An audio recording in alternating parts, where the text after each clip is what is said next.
Bien, hermanitos, a modo de conclusión, luego de lo visto en los capítulos anteriores de este mini curso respecto de la Santa Misa, a cuál asistir y por qué razones, debería ya estar más o menos claro, o evidentemente claro, que nuestra misa es la misa católica, la misa de siempre, que no es una misa protestantizada, por llamarlo de una forma, que no tiene elementos protestantes y que es heredada, porque como hemos mencionado en otras ocasiones, de hecho lo vamos a anotar aquí,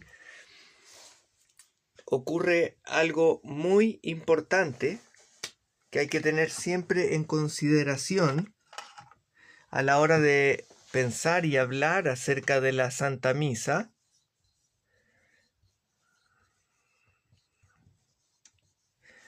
A la hora de hablar de la Santa Misa es que la liturgia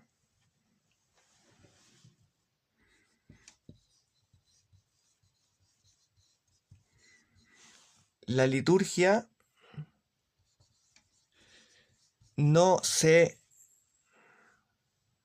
inventa.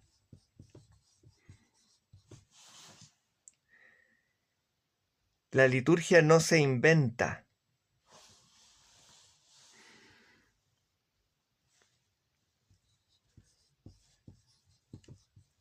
La liturgia se hereda.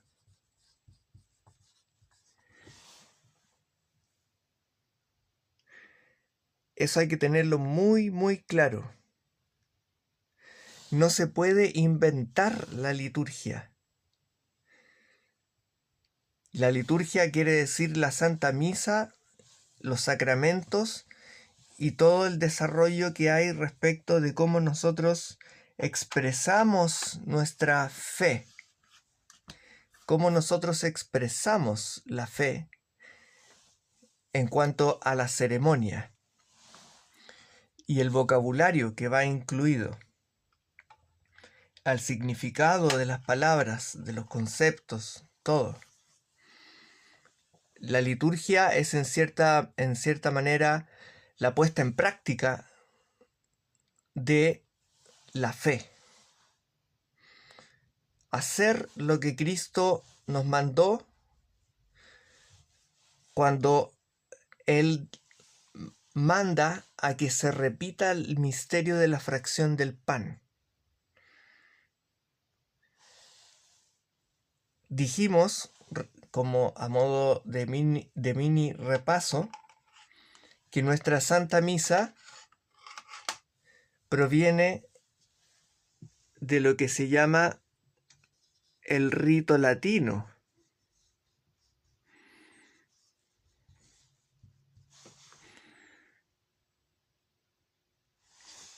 que nace de San Pedro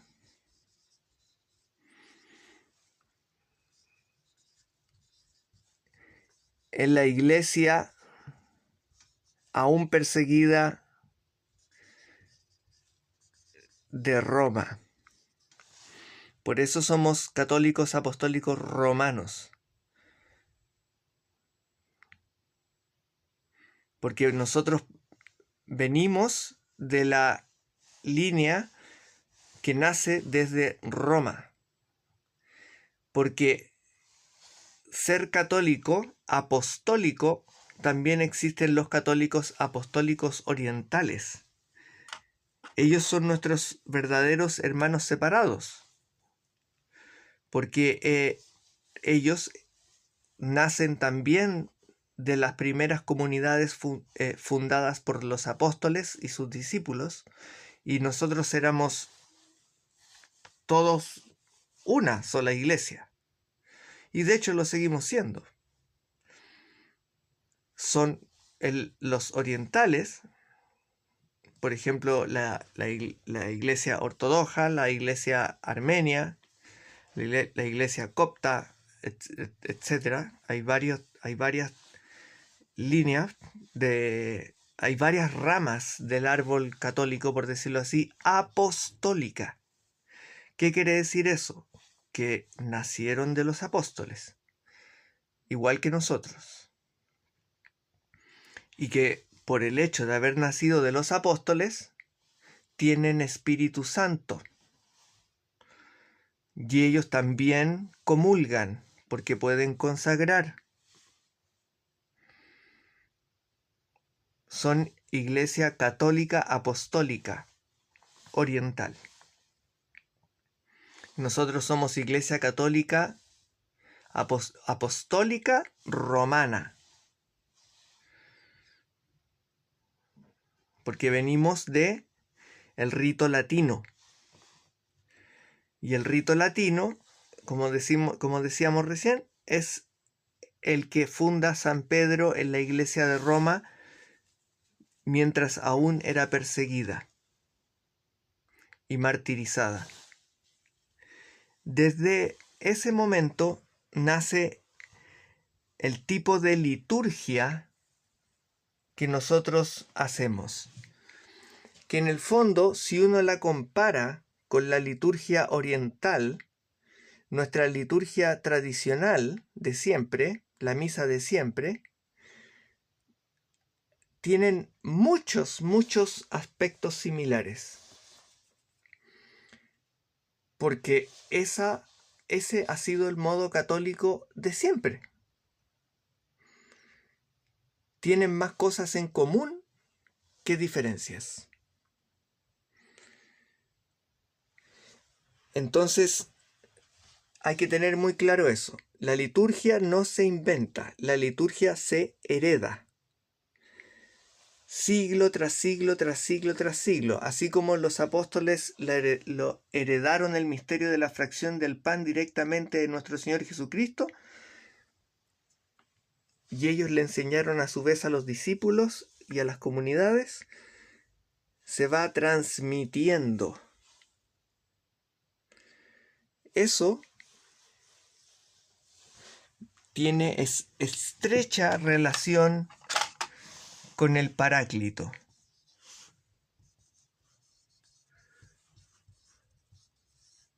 Como decíamos, porque el Paráclito es el que fue enviado por el Padre y el Hijo para acompañar a la Santa Iglesia durante su viaje de iglesia misionera,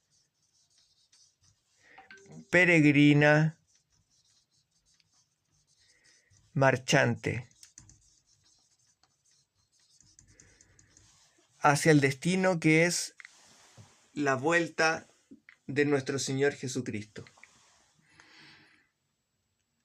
Y como bien dice nuestro Señor, el Paráclito continúa la revelación,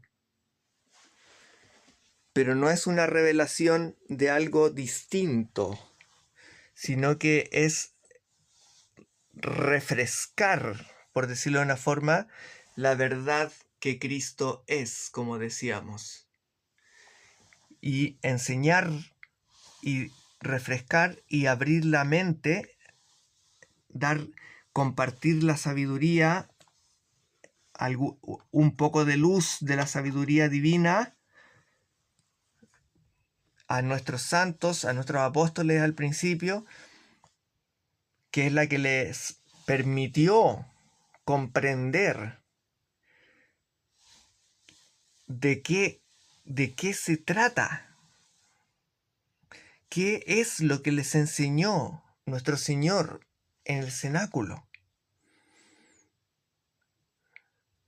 Les permitió a personas como San Agustín, por ejemplo, poder articular de alguna manera entendible para nosotros, porque en términos divinos eso se presenta como un misterio y hablo de la Santísima Trinidad, se presenta como un misterio, pero para nosotros nos da un acercamiento muy grande el trabajo de San Agustín, porque pasa lo siguiente. Esto es un paréntesis para dar un ejemplo de cómo opera el Paráclito. San Agustín se dio cuenta de esto. Perdón, empezó a aparecer así.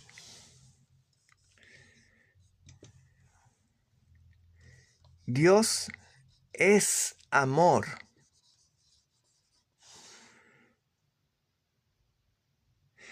No es que Dios tenga amor, por ejemplo, porque en un culto de la India o de cualquier lugar, de un culto de cualquier secta, pueden decir Dios te ama o Dios tiene amor, tiene mucho amor.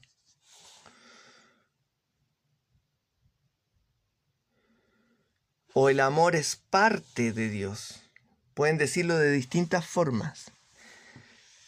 Pero el hecho de que Dios es amor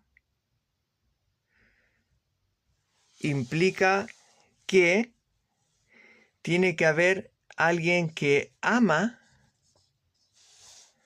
y alguien que es amado.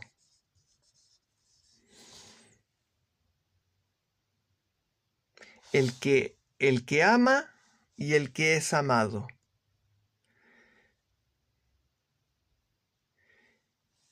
Y esta relación es recíproca. ¿Qué quiere decir eso? Que va en las dos direcciones.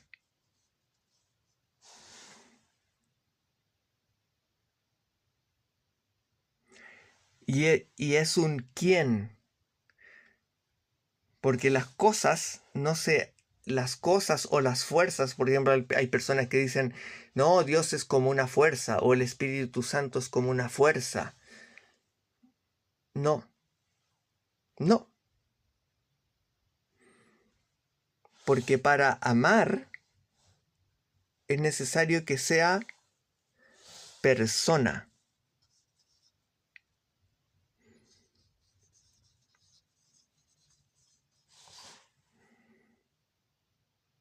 Pero no, con decir persona no decimos ser humano. Decimos una personalidad, es decir, una persona que tiene voluntad, que tiene inteligencia, que es capaz de amar. Obviamente es distinto a la forma en que nosotros lo experimentamos, porque no nos vamos a comparar con Dios y para nosotros es un misterio, porque la imagen y semejanza no quiere decir que Dios tenga cabeza o brazos o piernas. Tiene que ver con, como lo hemos mencionado varias veces antes, en que nosotros tenemos un alma que por reflexión, es decir, como nosotros tenemos reflexión, tenemos intelecto, podemos reflexionar, podemos reconocer el bien, la belleza, la verdad, y eso nos atrae. Esa es una huella de Dios, de nuestro Creador. Y resulta que si Dios es amor, tienen que haber personas amándose. Y esas personas amándose, que en primera y segunda persona son padre e hijo, generan que el amor que hay entre ellos, al ir hacia allá y hacia acá, es tan poderoso que generan una tercera persona. generan una tercera persona. Entonces tenemos, en definitiva, tenemos el Padre, el Hijo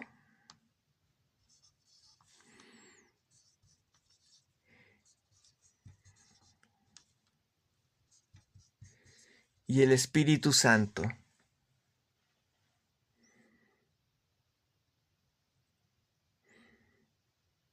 Donde cada uno es una persona, cada uno tiene voluntad, cada uno tiene inteligencia.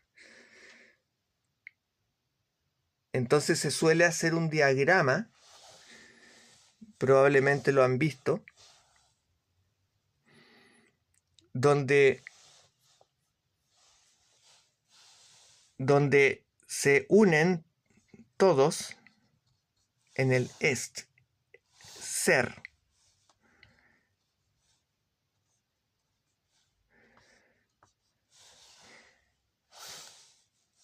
Todos son una entidad, por decirlo así. Son una substancia. Son de la misma substancia.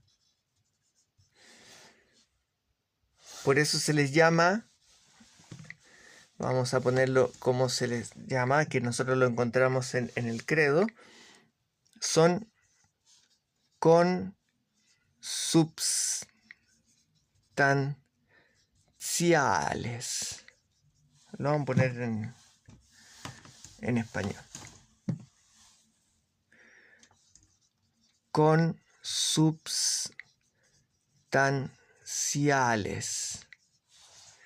Es decir, que comparten la misma sustancia divina. Los tres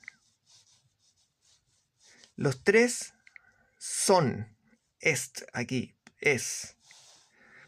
Cuando Dios habla en la zarza ardiente, dice: yo soy el que soy. Es el ser supremo.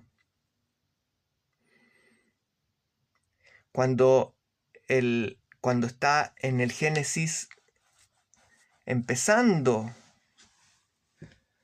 la historia de la salvación, ya se menciona que estaba Dios y el Espíritu aleteaba sobre las aguas. Tenemos que cuando se habla cuando se menciona el verbo, en el principio era el verbo, tenemos también la presencia del verbo como el Hijo. Y de hecho, en el momento de la creación, en el Génesis, Dios crea a través de la palabra. Y si está el Padre creando y está el Espíritu aleteando sobre el abismo y sobre las aguas y creando con la palabra, están los tres. Y luego unos versículos más allá, más adelante en el Génesis, que eso también lo hemos comentado en otras ocasiones, Abraham, estando en su tienda, se le aparecen tres personas que no eran ángeles, algunas Biblias ponen ángeles, pero él se postra rostro en tierra y les dice: mi Señor, no paséis de largo, y lo invita a pasar a su casa, a su tienda. ¿Cómo vienen tres personas y les dice mi Señor y les habla como si fuera una?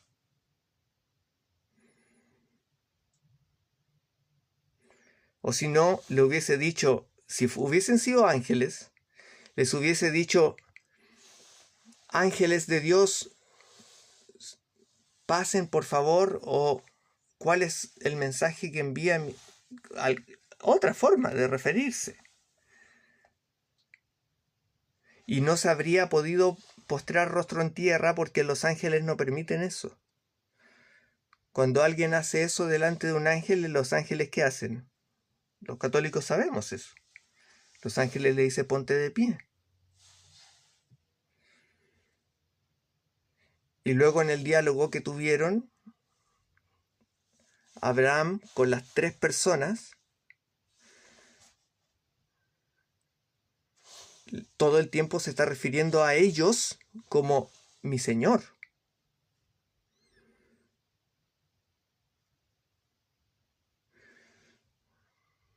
Entonces, tenemos que la Trinidad está presente. Cuando nuestro Señor Jesucristo dice, bautizad en el nombre del Padre, del Hijo y del Espíritu Santo.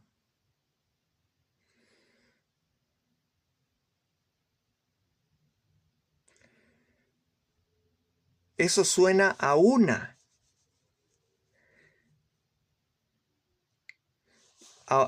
unidad.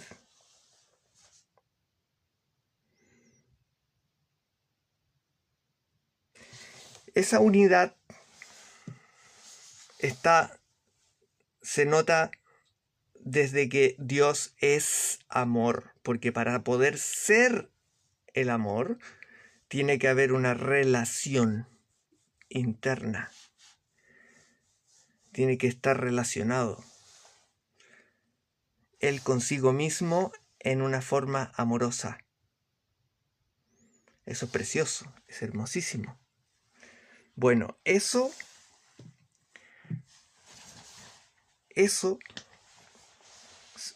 son las cosas que nos es sabiduría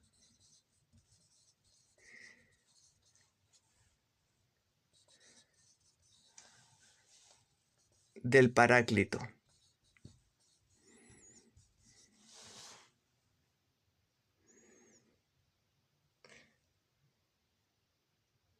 El Paráclito nos enseñó eso.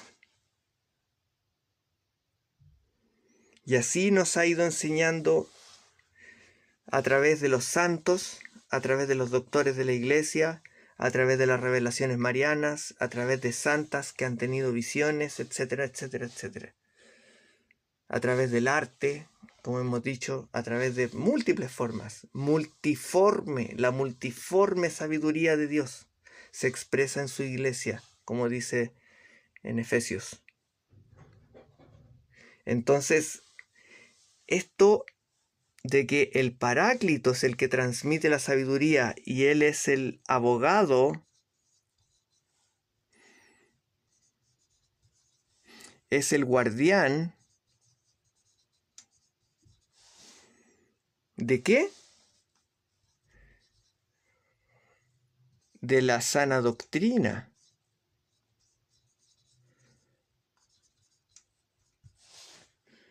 ¿Y cuál es la sana doctrina? La sana doctrina es amar a Cristo, cuidar la palabra.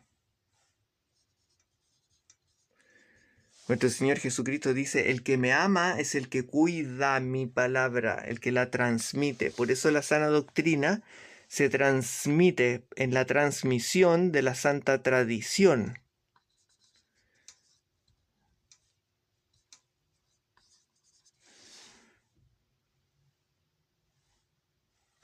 Como una transmisión.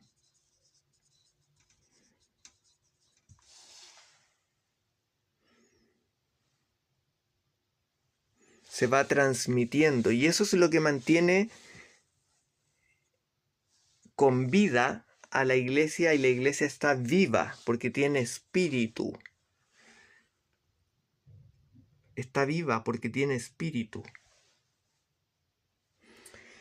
Eso como un paréntesis. Entonces, resumiendo,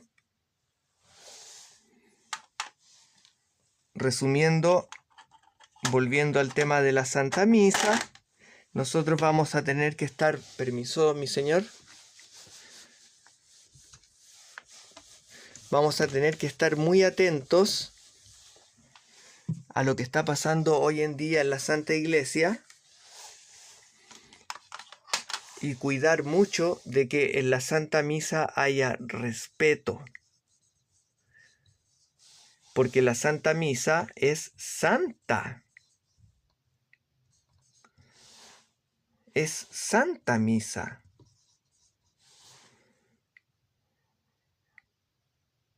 Y como dijimos, es el Calvario. Es el Calvario, pero como sacrificio incruento.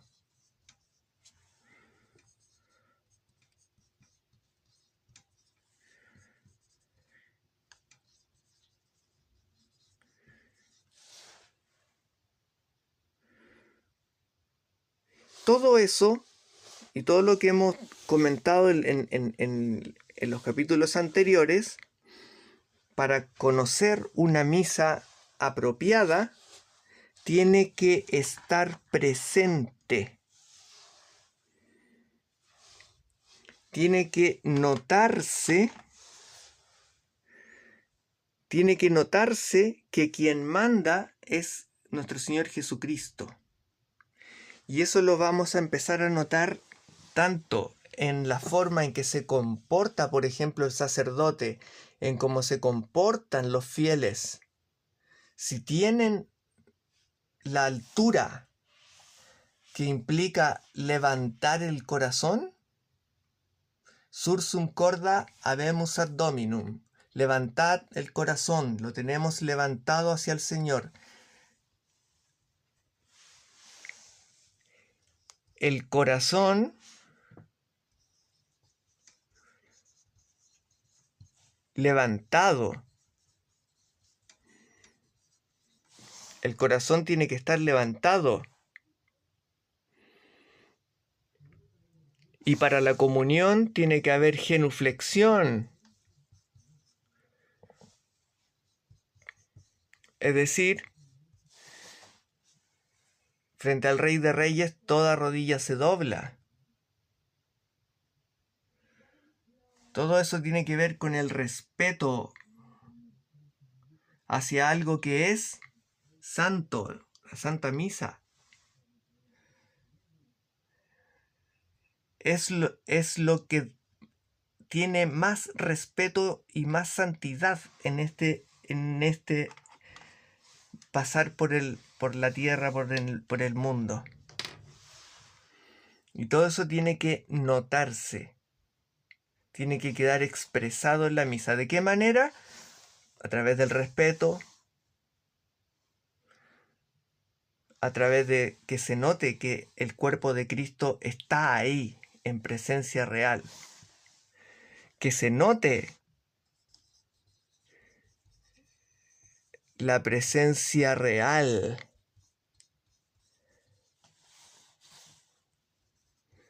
de nuestro Señor Jesucristo. Que se note que está Cristo ahí. Eso es una buena misa.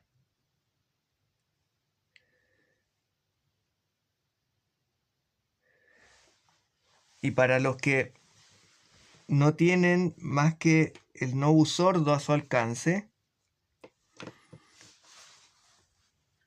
recordemos que, como mencionamos al principio, en el segundo capítulo,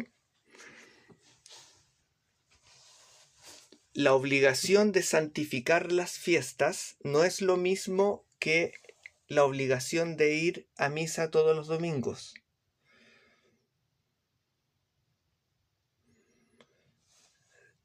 Dios decreta santificar las fiestas, pero ir a misa todos los domingos es una ley de la Iglesia.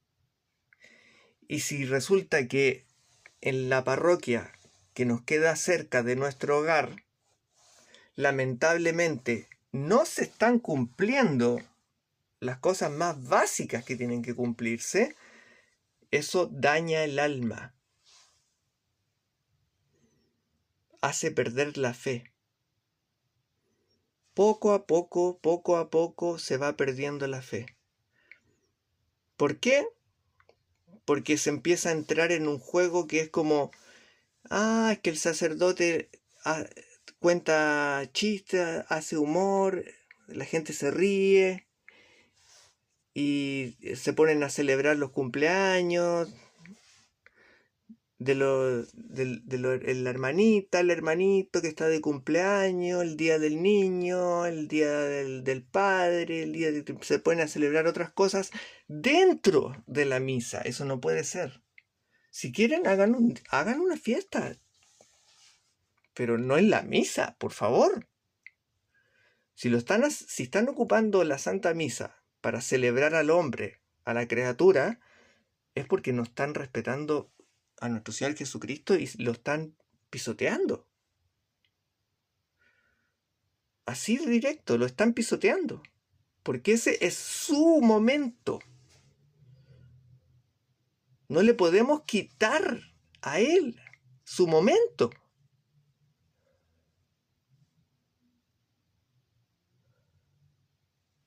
Eso es, y si la persona no entiende eso, mejor que no sea católico. Porque ese momento es de Dios, es de nuestro Señor Jesucristo, es el momento que Dios Padre recibe al Cordero, al Cordero Inmaculado sacrificado, nuestro Señor Jesucristo.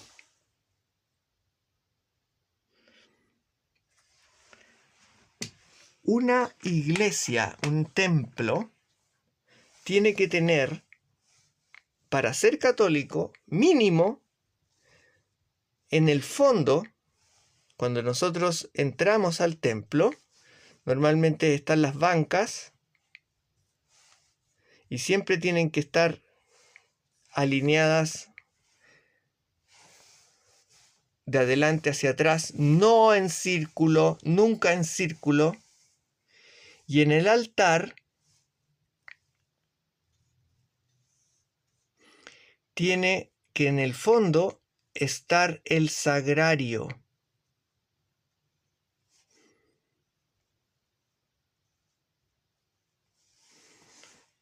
Tiene que estar el sagrario y arriba tiene que estar el crucifijo. No una cruz sola, sino con nuestro Señor en él.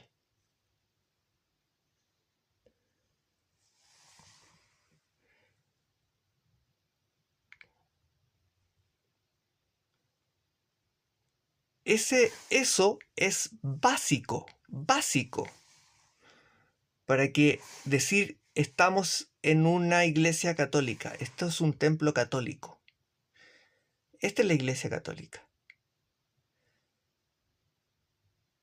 Ahí está el sagrario y arriba está el crucifijo y las bancas están puestas en ese orden. Eso es católico. Si usted va a un lugar donde las cosas no están así, ahí hay un problema. No se puede quitar el sagrario del centro. ¿Por qué? Porque ahí está Cristo. Él es el Rey de Reyes. Él es el Rey de la fiesta, por llamarlo así. Aunque fiesta se ocupa esa palabra por festividad, celebración, no por cómo lo usan hoy en día muchas personas como esto es una fiesta muy alegre de un banquete, de que como que fueran a ir a bailar y saltar y de hecho hay gente que lo hace. Bueno, algo horrible.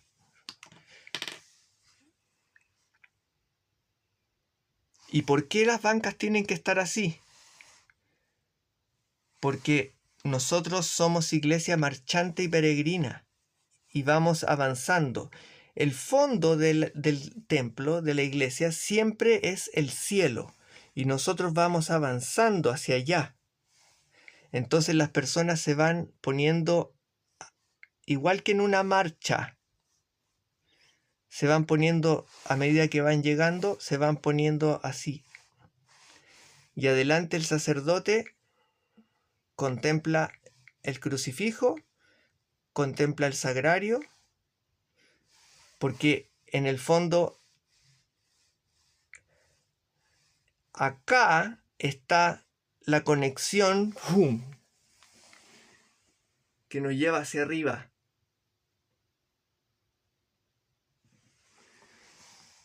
Y cuando hablan en la misa tradicional, hay quienes no la entienden y dicen que el sacerdote está dándole la espalda al pueblo, lo dicen así. No, él es el primero de la fila. Él es él es el pastor del rebaño. Y nosotros vamos caminando hacia el cielo y él nos va llevando. Por eso toma esa posición, porque él está dirigiéndose a Dios. Por eso se llama ad Deum. Esa forma se llama ad Deum, hacia Dios. Misa ad Deum, hacia Dios. Y la otra se dice, la Novus Ordo, la Nuevo Orden, la misa moderna inventada, se dice ad populum, como una asamblea hacia el pueblo, como si fuera una asamblea política, social. Estos elementos son fundamentales. Tienen que estar presentes y expresados.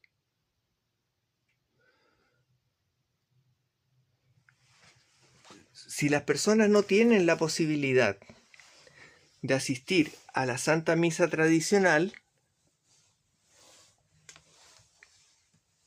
busquen, por favor, tómense la molestia de recorrer hasta encontrar una parroquia, una capilla, algún lugar donde esté dirigido por un sacerdote más piadoso, que en primer lugar les permita comulgar como es debido. Que tenga claro que la Santa Misa es un sacrificio.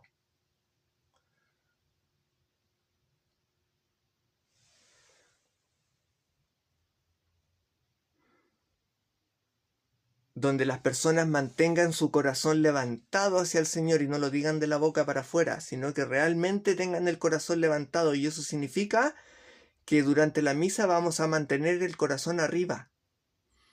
Es decir, el alma apuntando hacia el cielo.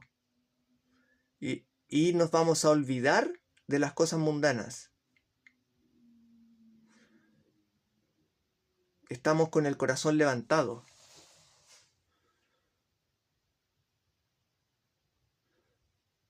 Esos elementos tienen que estar presentes. Eso es una buena misa. Una buena misa no se mide por el sermón. Eso viene como Dios mediante. Gracias a Dios hay sacerdotes que dan buen sermón, homilía le llaman hoy en día, y pueden transmitir esto mismo, que en el fondo todo esto es, como decíamos también antes, dar testimonio de la verdad que Cristo es. Es decir, estamos renovando la alianza. Estamos siendo coherentes con Cristo. Estamos cuidando su palabra. Estamos actuando conforme a la sabiduría que el Paráclito le ha transmitido a la Santa Iglesia y la Santa Iglesia la ha difundido por 2000 años. O sea, no hay dónde perderse.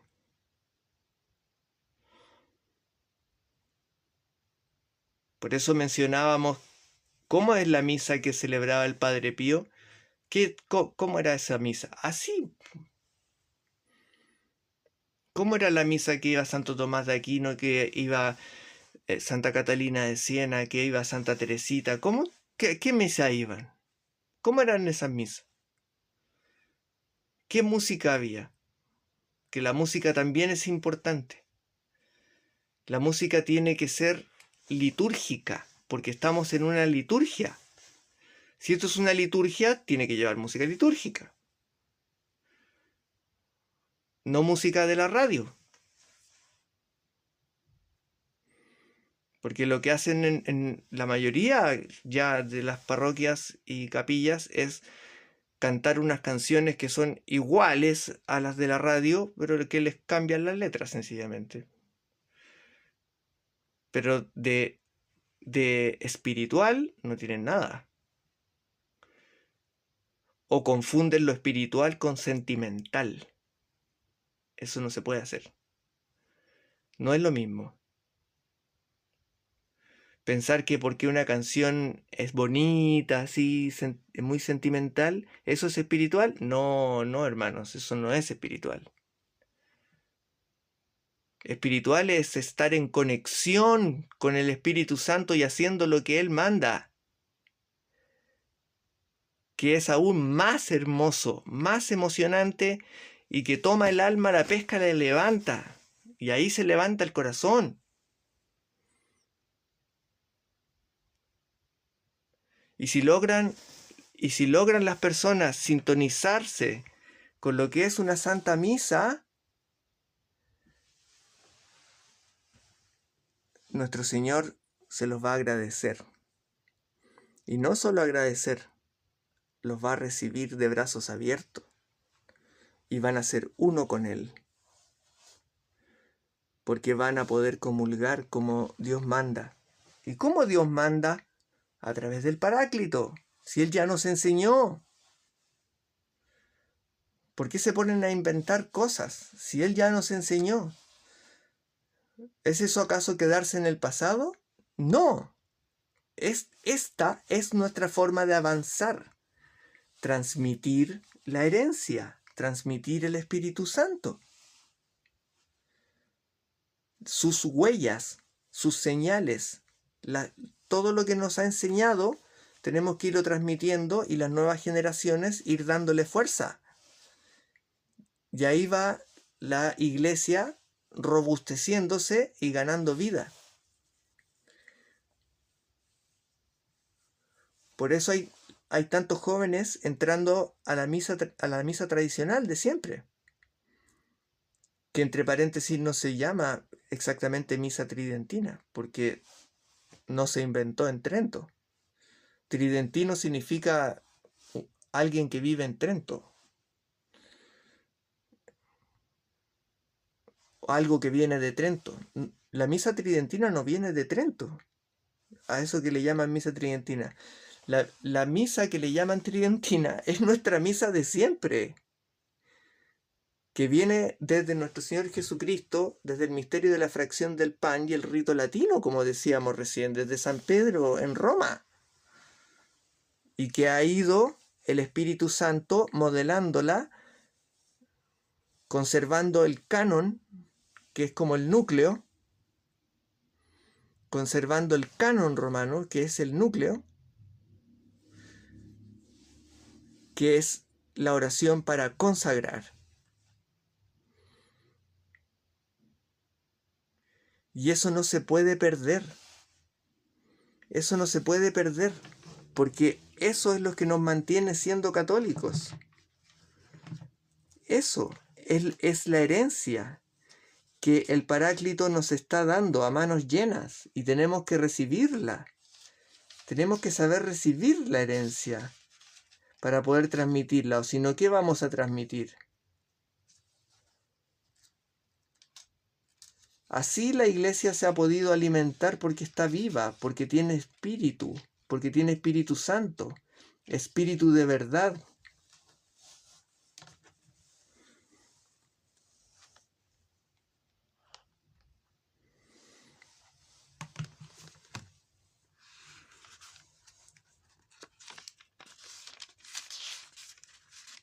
Hay que cuidar nuestra tradición.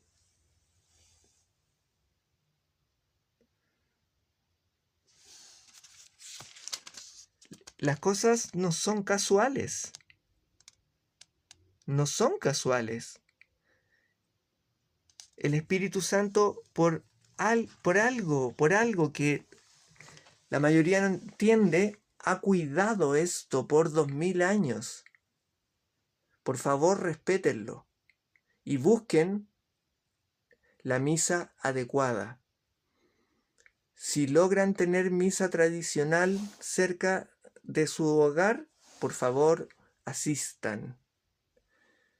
Y si no, busquen una misa piadosa que respete a Cristo, que respete al Espíritu Santo, que respete al Padre, que respete a la Santísima Trinidad, que respete a nuestra Madrecita, que respete la comunión de los santos y que no se dediquen a reírse, a aplaudir, celebrar cumpleaños y cosas por el estilo. No. Es el momento más bello, más hermoso, más santo. Aprovéchenlo. Es el alimento para el alma. Coman la carne del cordero, el pan del cielo. A eso vamos a misa, a comer el pan del cielo, a ser uno con nuestro Señor Jesucristo. Porque no solo nosotros tenemos que enterarnos de la vida de Cristo, Cristo tiene que conocernos, tiene que conocer nuestra alma. Por eso Él entra en nosotros de manera santa, en la lengua, íntima, no en las manos. Él entra a nuestra alma para conocerla, para familiarizarse. Todo eso tiene que cuidarse delicadamente, delicadamente. Busquen, hermanos, busquen. Busquen la misa de siempre. Si no, tienen dos posibilidades. O buscar entre las misas nuevas una que sea piadosa, que respete las cosas que hemos estado comentando acá, los puntos que hemos estado comentando, lo cual es muy difícil. O en caso de emergencia, de que en las capillas y parroquias que hay a su alrededor tocan rancheras o hacen otras cosas que no tienen absolutamente nada que ver con Dios, o transforman todo en una fiesta irreverente. No es obligación ir cada domingo a misa. Es triste decirlo, pero es cierto. Y esos son casos de emergencia, y estamos en casos de emergencia. Estamos en una situación crítica en la Santa Iglesia.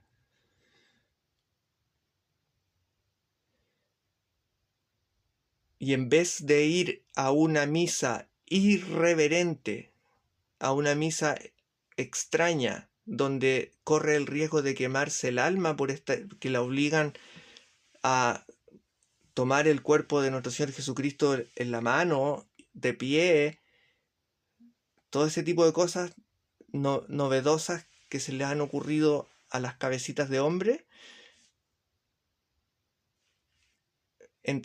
como hemos dicho, entre comulgar mal y no comulgar, es mejor no comulgar. Y puede santificar las fiestas leyendo la Santa Misa, reuniéndose en familia, haciendo el Santo Rosario el día domingo, yendo a algún lugar de oración,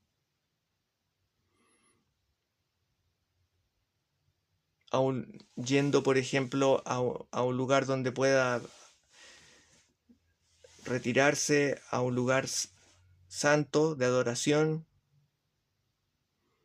a nuestro Señor, donde pueda ir a orar.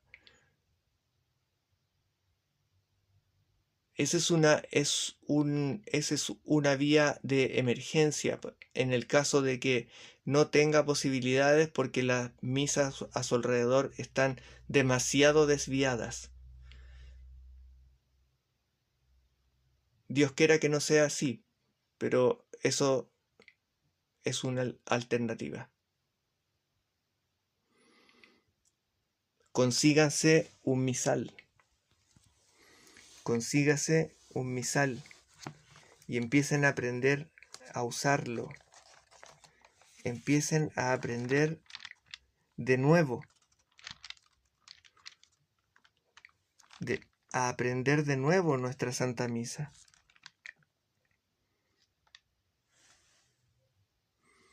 El Gloria, el Agnus Dei, el Kyrie eleison, el Confiteor. Todo lo que un católico tiene que saber. Que no es tan difícil. No es difícil. Bueno, hermanitos. Espero que hayan disfrutado de este curso y que les sea provechoso. Todo lo aquí expuesto sea para nuestro Señor, porque de Él proviene, nada nos pertenece. Un abrazo en Cristo con María y nuestro Señor, que Dios les bendiga.